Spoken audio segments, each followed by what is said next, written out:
If you have any sort of growth, you have to not just understand, but intimately understand the marketing initiatives in order to project the growth and do financial projections thereon.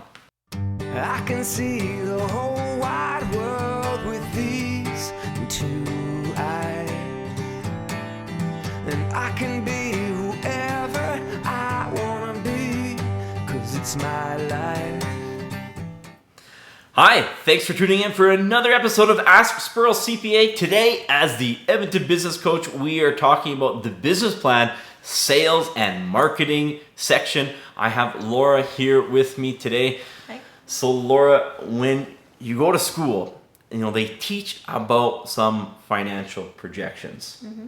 And you learn how to do the financial projections in your accounting classes, right? They Yep, cover that. yep. And then you learn marketing in another class, right? Yep. Do they do a good job in school of marrying the marketing to the financial plan projections? Are they always doing those in isolation in different classes? They're isolated. Isolated. But in the real world, that's not how it happens. So the quote that we have here today, it's a Peter Drucker quote. He wrote 39 business books, and he says, nothing happens until someone sells something. And the statistic that we often bring up is 50% of all Canadian business will go out of business in the first 5 years, and 42% of these failed businesses will list their inability to attract enough customers as one of the primary reasons for their failure, making the inability to attract enough customers as the most common reason for business failure. And the story that we have here are most business plans, they either have no sales and marketing plan whatsoever, or they have very vague sales and marketing initiatives listed in it. So Laura, what are the questions that these business owners should be asking? Is understanding the sales and marketing plan necessary to do financing projections? It is 100% necessary. I don't know how we are supposed to, do any projections on any sort of growth factor if we don't understand how we're going to hit that growth factor. What are if we're going to grow this business from $1 million to $2 million a year, how are we going to do that? What are those initiatives that we're going to do? What do you think of business plan projections that don't have marketing details? I think you should take those business plans that have those projections, bring them out into the yard, build one of those fire pits, have some gasoline and a match, and light them on fire, because I have no idea how these people, continually do these financial plan projections that are based on, pixie dust and wishes. If you have any sort of growth, you have to not just understand, but intimately understand the marketing initiatives in order to project the growth and do financial projections thereon. Is just listing the type of marketing initiative by itself sufficient? It's not sufficient enough. It's a start. I mean, it's better than nothing. At least someone is starting to list how they're going to grow their business. But just listing the type, it's not sufficient enough. So imagine if someone tells me I'm going to grow this business from $500,000 a year to $500,000 to $1 million a year, and I'm going to drop flyers. Okay, maybe, but I don't know enough yet. That's not enough yet. Why do you need to know the number of times this marketing initiative will occur?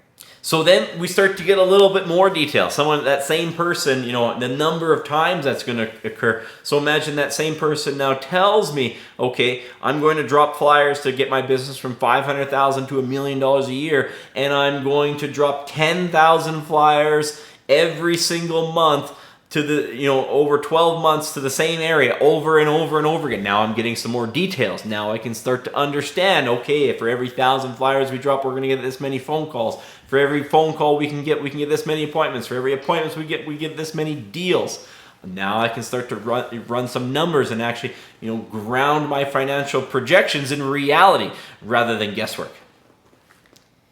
Why do you need to know how much this marketing initiative will cost? So it's great to say we're going to drop those 10,000 flyers, but what if it's, that flyer, that brochure they want to drop is $2 a piece?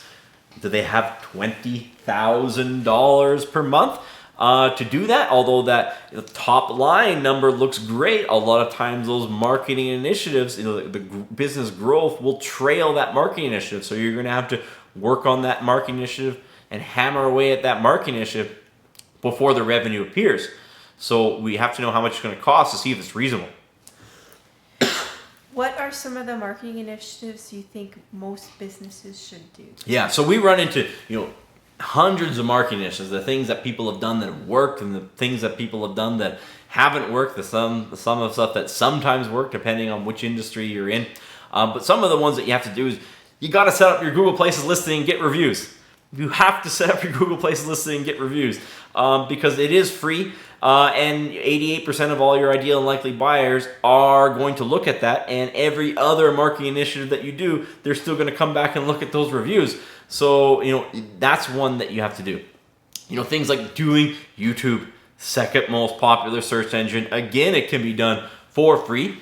So those are some of the ones that should be done. It can be used very efficiently to populate content.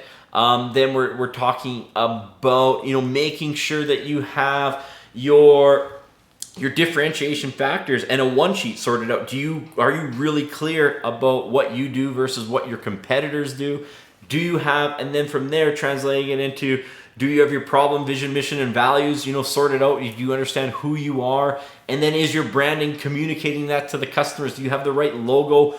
Do you have it put on the trucks? Do you have it put on the vehicles? Is there uniforms in place? Do you have it displayed at your office or your clinic?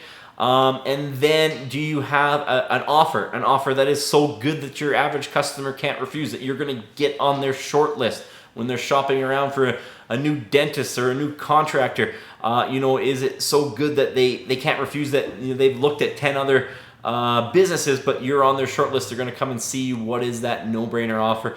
And then can we get a website that's going to rank on Google, not a website that's like the billboard in the middle of the woods that's not going to do anything. Those are the type of marketing initiatives that most businesses need to do, regardless of what industry that you're in. What are some initiatives that are more specific based on industry and vision? Yeah, so some initiatives, once you have those basic, I tend to call them the foundational marketing initiatives, where it really doesn't matter what industry you're in, you need to root yourself in those. Now we get into other ones, like are we dropping those flyers? Are we running online ads? Are we running Google AdWords or retargeting ads? Are we running YouTube pre-roll ads? How much they're costing? Maybe we're running Facebook ads.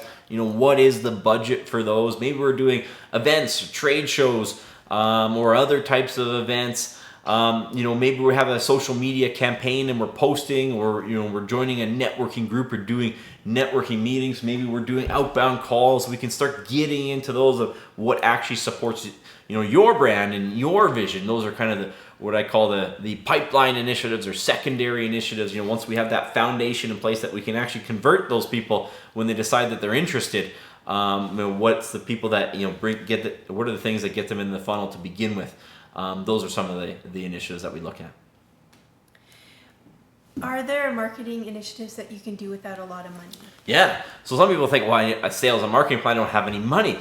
But we always, ask the business owner, do you have more time than money or more money than time? And a lot of business owners, when they're starting out, they have more time than money. So there are a number of initiatives that we can do that work without a big budget. We talked about a few of them already. It's we can get that Google Places listing set up. We can get some traction on YouTube. Heck, most businesses, if you had a Google Places, a free Google Places listing, 40 Google reviews, you would outperform a $5,000 website that no one can ever find. Just by having a Google Places listing and having it correctly optimized, that will work. And then we start talking about doing, maybe we put together that no-brainer offer, and then we do an outbound strategy for a lot of businesses, whether that's, some businesses have to get their hands dirty and they have to knock some doors. Some of them have to make some phone calls. Some of them, they're going to have to do some networking events and get out there. Some of them are going to have to do a little bit of free work to build relationships with people who can refer them over and over and over again. So there's a ton of marketing initiatives that you can do without a lot of money.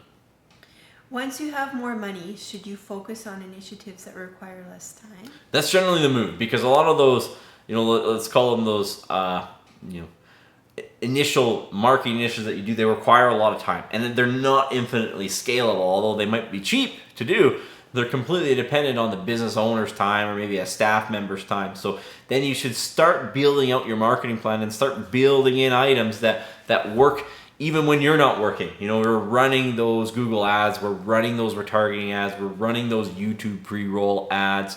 There's a number of initiatives that you can do. Maybe you're doing events as opposed to meeting people one-on-one.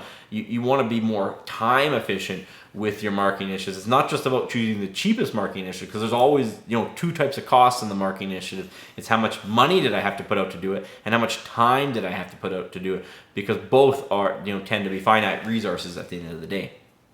Is hiring marketers without a plan like building a house without blueprints? Yes. Most of the time, the mistake that most business owners make is they don't have a marketing plan. They have no idea. You know, your sales and marketing plan can be built right into your business plan, making it one and the same. So those financial projections are rooted in that sales and marketing plan.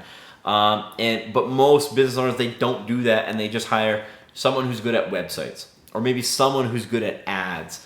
And, you know, but we know that this doesn't work. If you hire someone who can make you a pretty website, but they can't get it on page one, it doesn't matter. It's not going to convert anybody. If it doesn't have an effective above the fold no-brainer, their conversion rates are going to go down. You find someone who runs ads and they charge you, management fee to run ads, but you don't have the reviews. And the stats show that those ads are going to be more expensive to run and they're less likely to convert. So hiring marketers, it's a lot. I tell people it's like hiring a bunch of sub-trades. So you hire a plumber, an electrician, a drywaller, and you say, hey, can you just show up? And they show up to the job site, and you don't have a set of blueprints for them to follow. Chaos is going to ensue, and that's how most business owners choose to market their businesses. So, you really need that plan, or else it's a lot like building a house without a set of blueprints. So I think that's what we have here today. As always, please hit that like and subscribe button so we can continue to deliver you tips on how to beat the odds at business. And if you have any comments, we'd love to see them below so we can respond back and use your input for future videos. Thanks very much.